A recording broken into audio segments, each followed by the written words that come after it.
C'est avec beaucoup d'émotion aujourd'hui que je vous amène au sud de l'Australie, au domaine Belval, à la rencontre de John Ellis.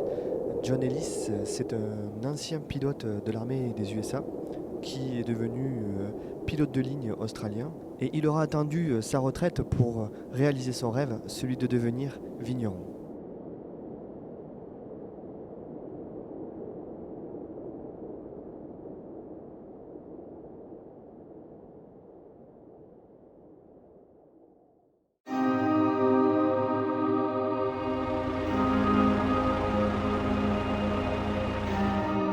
John est un amoureux de la Bourgogne.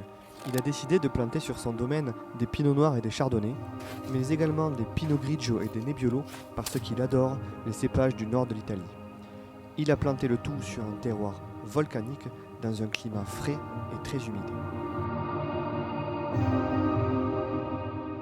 C'est aujourd'hui 23 hectares de vignes que John a plantés depuis 1998 et vous pouvez observer que John protège ses vignes avec des filets afin d'empêcher les oiseaux de dévorer les raisins.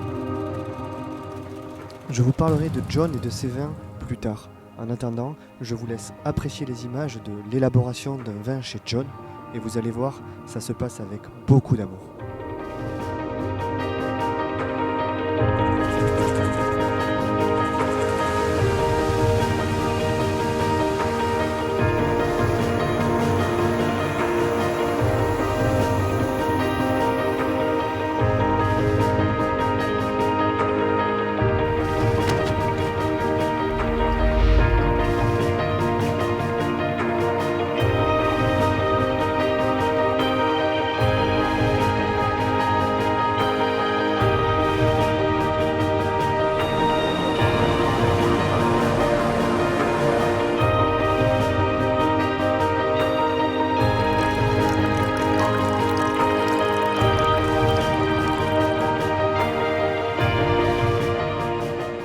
La période des vendanges est très particulière. Il faut faire preuve de réactivité, de polyvalence. C'est une période éruptive. Il faut faire le bon choix qui amènera un vin réussi.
Ce millésime 2020 s'est fait attendre.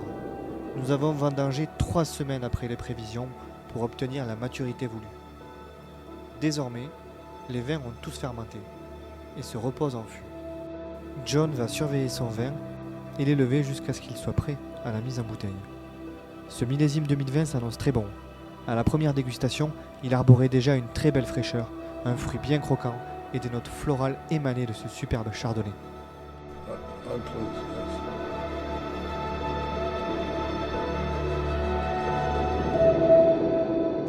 Il est temps pour moi de rentrer en France. Je repars le cœur lourd, chargé d'amour, de souvenirs et les valises pleine de bouteilles de vin. J'ai rencontré des êtres humains incroyables.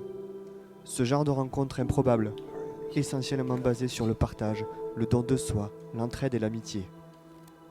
Ces rencontres qui donnent foi en l'être humain et qui vous font vous sentir vivant. J'avais vibré à travers ces vins avant d'atterrir en Australie, mais aujourd'hui, je vibre également avec John Ellis, mon ami.